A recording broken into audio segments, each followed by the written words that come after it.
140 million, all around the world, and the number is growing. A lost generation, without hope, without a future. They are orphans. In the United States, we don't have orphanages. Our 120,000 orphans are hidden in a system called foster care. It's meant to be a temporary fix. But for too many, the state becomes their pseudo-parent for years on end. Children are shuffled from foster home to foster home. Eventually, they age out of the system, a strange sort of graduation. For some, the next stop is homelessness or jail. 70% of our prison inmates spent time in the foster care system. Right now, there are approximately 800 children legally free for adoption in Colorado. Imagine what Colorado would look like if we could find forever families for these children before it is too late. Religion that God our Father accepts as pure and faultless is this: to look after orphans and widows in their distress, and to keep oneself from being polluted by the world. Chris Padbury is an adoptive parent and the executive director of Project 127. Ever since we became involved in adoption, it was obvious to us that we had never heard a sermon on James 1:27 where the emphasis was on the word orphan as opposed to the other items in that verse. And we prayed that we would someday meet a pastor who would preach on that and motivate just one church to step up and adopt a lot of kids. It all started when Pastor Robert Gelinas preached from the book of James and called on his church to do something about the orphans in Colorado. But the body of Christ needs to come together to make sure that there are no children waiting for homes in Colorado. It is a travesty that we have kids waiting for homes in our own backyard. That should never be the case when there's the Church of Jesus Christ here. Pastor Robert, who is also an adoptive parent, initiated meetings with government officials. As things progressed, even the state officials became excited about the possibilities. You've now been given permission by the Lieutenant Governor's office to work with church. My executive director is saying, you can work with church. The church is saying, I want to work with government. We want to make a difference for kids. This is going to happen. Project 127 does what the state cannot do. In particular, they need help recruiting brand new, qualified families that want to bring in kids. And then, in addition, they need support. These families need support. After 15 years of marriage, Vic and Catherine Davison were ready for adoption. Then we heard about Project 127, and we thought, you know, we gave everything else a shot. Let's see what Project 127 can do for us. And that it was a faith-based program. Yeah, Christian-based. It just made it that much more enticing. Soon, they were on track to be connected with a child needing a home. Then their caseworker matched them with not one, but 3 children. When we first met the kids, Millie was 6. So I was 4. 4. And Leanna wasn't even 2. Wasn't even 2 yet. She was like 23 months or something like that. Yeah. Well, they're all completely different, and they have very different personalities, and we're just loving getting to know them and their personalities. Mom and Dad too. Is that Mama?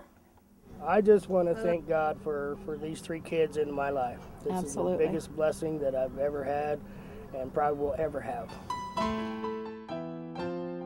Each of the 64 counties in Colorado has different adoption paperwork and training requirements. However, the counties that work with Project 127 have agreed to standardize that process. Adoptive parent training is certified by the state and conducted in a church setting.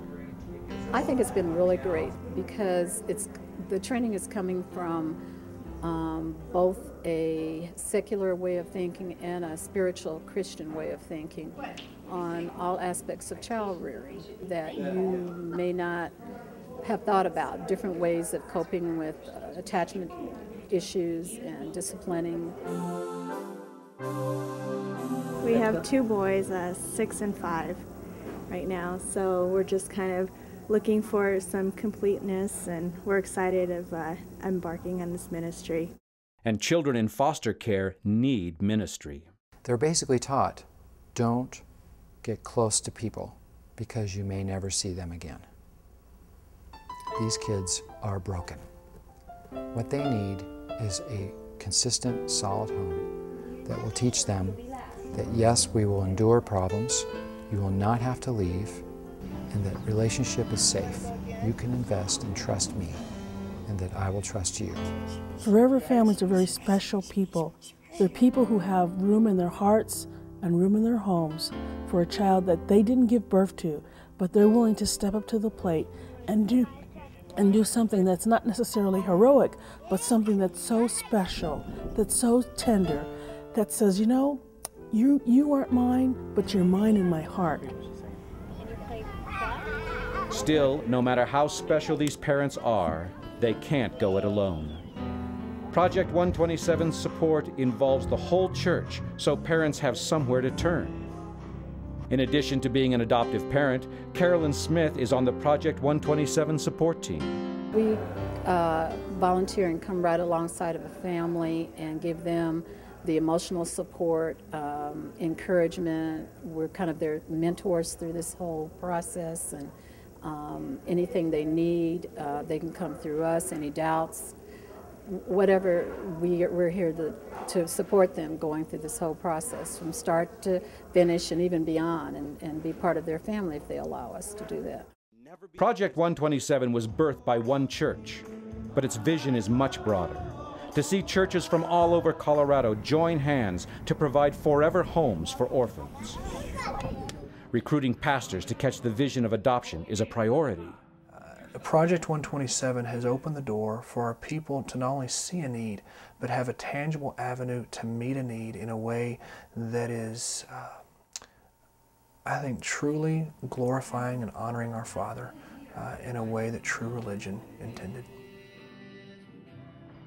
But we've seen numerous churches that took just a select small few in their church, changed the entire heartbeat of their church because God was able to move through the heartbeat and the passion of just a few.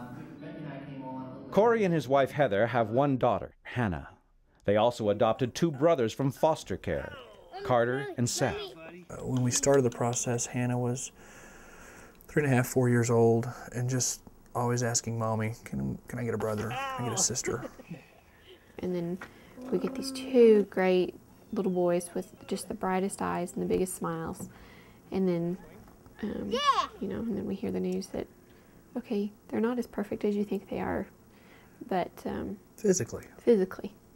But they are so ours. Yeah, they fit right in.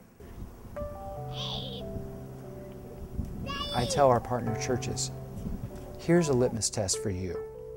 If an orphan in your city, in your neighborhood, can point to your church, point to its people, and say, I know that God is real in that church because they've taken care of me, or they took care of one of my friends. It's real. If your church can say that they've made an impact on adoption, then you know that you've been fulfilling God's command.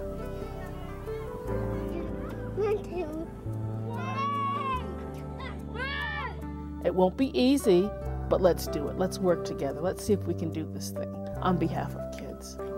This is about giving children who have fallen through the cracks a new life, a new chance, maybe the first chance to dream.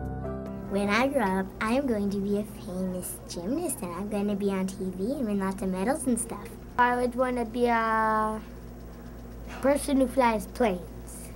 I want to be someone who takes care of horses who are sick or broken down or who have no mothers. And for once, dreams can become reality. You know, by God's grace, by churches working together, we will see no children waiting for homes in Colorado. That's the goal behind Project 127. Everything is designed around that. A father to the fatherless, a defender of widows, is God in his holy dwelling. God sets the lonely in families. Project 127.